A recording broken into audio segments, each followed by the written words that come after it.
Atirava até animais. Trebuchet, a mais poderosa arma de sítio até a chegada da pólvora. O avô da artilharia era a arma de sítio mais cruel da Idade Média.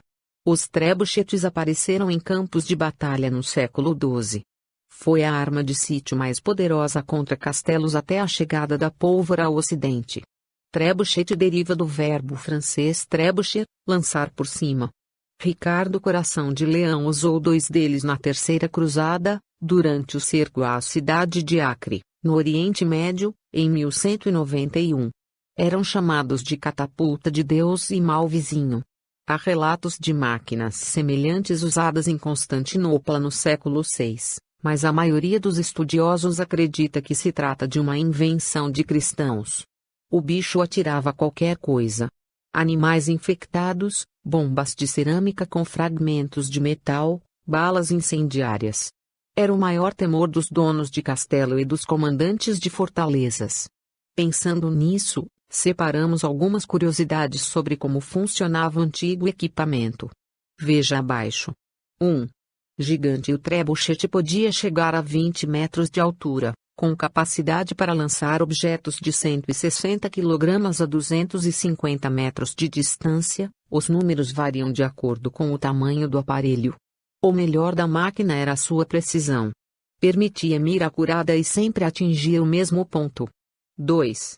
Peso pesado. O contrapeso era o segredo do aparelho, um cesto carregado de pedras que, solto, agia por gravidade. Alguns contrapesos tinham 18 toneladas. 3. Força humana. Para preparar a arma era preciso de força humana ou animal, que precisava puxar o braço para baixo e levantar o contrapeso. 4. Rede. O projétil ficava encapsulado em uma rede, que se abria quando o braço do aparelho chegava a 45 graus. Deitaram um estilingue no chão, deram a ele braços grossos de madeira, molas feitas de corda e um novo nome, catapulta. Descendente do estilingue e do arco e flecha, essa máquina foi a principal arma de guerra até a utilização bélica da pólvora, no século XIV. Ela foi criada da Grécia em 400 a.C. e a cada vez que decidia uma batalha era modernizada e aumentava sua difusão pelas cidades gregas. Em algumas, havia pátios de defesa compostos apenas por armas de molas. O mecanismo também foi muito usado por Alexandre, o Grande, em suas batalhas no Oriente, e sua tecnologia não se perdeu com os romanos. Eles trocaram as rodas e roldanas de madeira por equivalentes metálicas, deixando a arma mais potente e com maior precisão, o que sempre foi uma de suas desvantagens. O mecanismo, ao contrário do que se imagina, as catapultas eram usadas na antiguidade em trajetórias horizontais. O uso vertical só se tornou comum na Idade Média, quando uma outra versão entrou em cena, o trebuchet. Ele era usado para arremessar flechas, pedras e, em situações extremas, até mesmo pessoas para além das muralhas dos castelos. A corda da haste, por exemplo, era essencial para apressar o ato de puxar a haste para baixo depois do lançamento. Já as cordas feitas de tendões de cavalo eram responsáveis pela força do equipamento. Quando mais esticadas, maior a tensão entre a haste e a base. Com uma máquina que exigia uma equipe de no mínimo 6 homens, o novelo trançado era usado para regular a força. Os artilheiros enrolavam as cordas da haste. Amarrada à base, a haste exigia pelo menos 4 homens para ser baixada. A mãe de todas as guerras, a catapulta foi uma das mais revolucionárias armas inventadas pela humanidade. A partir dela, as máquinas, e não o homem, é que decidiam as batalhas. Por texto Fabiano Onça em 1304, o rei Eduardo I da Inglaterra cercou o castelo de Stirling, na Escócia. Lá resistiam os últimos guerreiros que, anos antes, haviam apoiado a rebelião anti-inglesa promovida pelo escocês William Wallace. Sem conseguir demolir as sólidas muralhas, Eduardo I apelou. Ergueu um engenho conhecido como trebuchet, uma máquina de atirar pedras, parente gigante da catapulta. Por 10 semanas, um batalhão de 50 operários cortou 20 grandes carvalhos para construir o monstro, ali mesmo, no local do cerco. O colosso intimidou de tal modo os defensores que, antes mesmo de ser concluído, fez com eles tentassem se render. Mas Eduardo queria testar o brinquedão. Com pedras de 150 quilos, o rei inglês devastou as muralhas e tomou o castelo, em um cerco como o do infográfico destas páginas. Só aí aceitou a rendição. O terror vivido pelos defensores do castelo de Stirling não era algo novo. O sentimento havia sido experimentado há pelo menos 2.400 anos, com a invenção das pioneiras armas de sítio ou de cerco, categoria que tem na catapulta sua representante mais célebre, mas inclui ainda onagros, oxibeles, trebuchetes e outras engenhocas construídas de acordo com a criatividade de inúmeros povos da Antiguidade e da Idade Média. No terreno militar, o impacto dessa novidade literalmente não deixou pedra sobre pedra. Até então, os exércitos eram formados apenas pela infantaria, tropas que avançam a pé, e a cavalaria, tropas que avançavam a cavalo e, hoje, em veículos blindados. A partir das catapultas, eles passaram a contar também com uma terceira arma, a artilharia, especializada no lançamento de projéteis a grande distância. Simplesmente não havia mais cidade, não importava o tamanho do muro, que pudesse resistir a um ataque persistente. E, quanto maior, melhor, engenhos gigantescos como os trebuchetes da página anterior fizeram com que o pânico tomasse conta dos defensores como nenhuma outra arma. Afinal, tomar uma pedrada enorme ou ser varado por uma superflecha desmoronava qualquer um. Pai desconhecido em termos técnicos, as armas de cerco aproveitavam os princípios de funcionamento de duas armas muito antigas, mas também muito eficientes, o arco e a funda, espécie de corda para atirar pedras. Em diferentes momentos históricos, foi o aprimoramento e a junção das duas invenções que permitiu o surgimento da artilharia. A partir delas dá para estabelecer duas linhas evolutivas para contar essa história, veja detalhes no infográfico abaixo. A primeira, que aconteceu no Ocidente, foi a que originou a catapulta propriamente dita. Com significado em grego indicando algo como jogar contra, a catapulta foi uma das poucas armas da antiguidade com local e data de nascimento registrados, a cidade-estado grega de Siracusa, na ilha da Sicília, atual Itália, por volta de 399 a.C., mas há um mistério. O artesão que bolou a catapulta permanece desconhecido.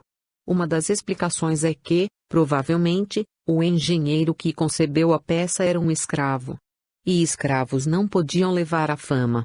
O motivo da inovação, como sempre, era a mais pura e simples das necessidades, grana. Alguns anos antes, Dionísio I, rei que governava Siracusa, havia negociado muito a contragosto o pagamento de terras e dinheiro para evitar que os inimigos cartagineses invadissem a cidade. Por debaixo dos panos, o tirano resolveu tomar de volta o que julgava ser seu. Para isso, transformou seus domínios em um dos maiores centros de tecnologia militar. Graças ao lucro com o comércio de trigo e azeite, em pouco tempo Dionísio conseguiu arrebanhar os melhores artesãos militares do Mediterrâneo. O rei circulava diariamente entre os inventores, conversava em tom ameno com eles e recompensava os mais esforçados com presentes e convites para banquetes, relatou o historiador grego Diodorus Siculus, ele próprio um siciliano. Da comilança e dos agradinhos resultaram numerosas máquinas de guerra. A catapulta estava entre elas e fez sua estreia no bem-sucedido cerco à cidade cartaginesa de Motia, que caiu em 398 a.C. Do sucesso veio a multiplicação do espanto. Em sua obra Moralia, o filósofo grego Plutarco descreve o terror do rei espartano Arquidamos III, 360 a.C. 338 a.C., quando viu a catapulta demonstrada pela primeira vez. Ó, Heracles! A bravura em batalha foi destruída, teria dito o rei, referindo-se ao fato de que uma arma daquelas poderia acabar com o mais valoroso dos guerreiros, sem que ele tivesse chance de fazer nada. Não era pouca coisa ao momento histórico que Arquidamos presenciava, pela primeira vez, O homem podia usar algo que ia muito além da própria força física para guerrear. Quem vencia a guerra, a partir de então, era a máquina, não mais o homem. Os gregos curtiram a brincadeira. Por volta de 330 a.C., ou seja, apenas 70 anos após a invenção da catapulta, o arsenal de Atenas já incluía uma variedade de requintados modelos impulsionados por sistemas de torção que ampliavam o alcance do projétil. Armas como o oxibele nasceram a partir do mesmo mecanismo. Capitalizado pelos romanos, o surto inventivo grego foi copiado e melhorado. Mudanças nos materiais, no design e no próprio uso tornaram a artilharia mais do que uma arma selvagem. O passo definitivo para transformar o uso das catapultas em uma ciência foi o desenvolvimento da balística, a arte por meio da qual os artilheiros conseguiam, graças a cálculos matemáticos, direcionar com razoável precisão os projéteis que saíam de suas máquinas. Catapultas e similares continuaram a ser utilizados até o início da Idade Média. Isso até os europeus tomarem contato com a segunda linha evolutiva das armas de cerco, desenvolvida no Oriente, mais precisamente dentro da tradição chinesa. Utilizando o mesmo princípio da alavanca, os chineses, desde 400 a.C., a mesma época do desenvolvimento da catapulta na Grécia, faziam uso de uma espécie de gangorra gigante com uma funda na ponta para atirar pedras. O invento, chamado de Xiaofang furacão, utilizava a força de cerca de 10 homens, que puxavam um dos braços da alavanca com cordas. Com o tempo, os chineses se ligaram que não era necessário ter pessoas puxando um dos lados da gangorra. Bastava colocar um contrapeso para que o efeito fosse o mesmo. Ao longo dos séculos, o poderoso engenho atravessou a Ásia. No ano de 1169, o estudioso islâmico Al-Tarsuzi descreveu em um manual militar uma máquina que usava o mecanismo do contrapeso, chamada entre os árabes de manjanique. Queridinhos do rei na mesma época, o invento, que ficaria conhecido no ocidente com nome de trebuchet, foi construído por forças cristãs que combatiam na Palestina durante a Terceira Cruzada, 1189 a 1192. O comandante da expedição, o rei inglês Ricardo Coração de Leão, tinha uma adoração especial por 2 enormes trebuchetes apelidados por ele de catapulta de Deus e vizinho mau, que abriram enormes brechas na fortaleza da cidade de Acre. A partir das cruzadas, o trebuchete cresceu e apareceu por toda a Europa, onde participou de alguns dos momentos mais criativos da Idade Média. Utilizando as enormes máquinas de cerco, os atacantes jogavam animais e cadáveres infectados com peste para dentro das muralhas, uma guerra biológica primitiva. Há também relatos de negociadores sendo enviados vivos, via trebuchet, de volta às cidades sitiadas, numa demonstração de que as negociações haviam falhado. O predomínio do engenho só seria ameaçado com a chegada do canhão. O primeiro surgiu em 1325. Por cerca de 100 anos, eles foram secundários em relação ao trebuchet. Não era fácil carregá-los, e seu grau de imprecisão era alto. Conforme a tecnologia foi se aprimorando, a relação se inverteu. O marco foi o ano de 1449, data de criação de um canhão gigantesco chamado Monsmere, que enviava uma bola de 150 quilos a 266 metros de distância. A partir de então, o poder de fogo do canhão e do trebuchet se equiparou, afirma o especialista em catapultas Michael Farnworth, autor do ensaio Inventive Steps in Trebuchet Evolution, passos inovadores na evolução do trebuchet. Daquele ponto em diante, a importância do trebuchet foi gradualmente diminuindo. Em 1550, gravuras medievais ainda mostravam o engenho operando ao lado de canhões. O último uso documentado é bem posterior, de 1779, durante uma batalha em Gibraltar. Na ocasião, o exército inglês aproveitou a trajetória de parábola dos projéteis lançados do trebuchet para atingir alvos inacessíveis aos canhões.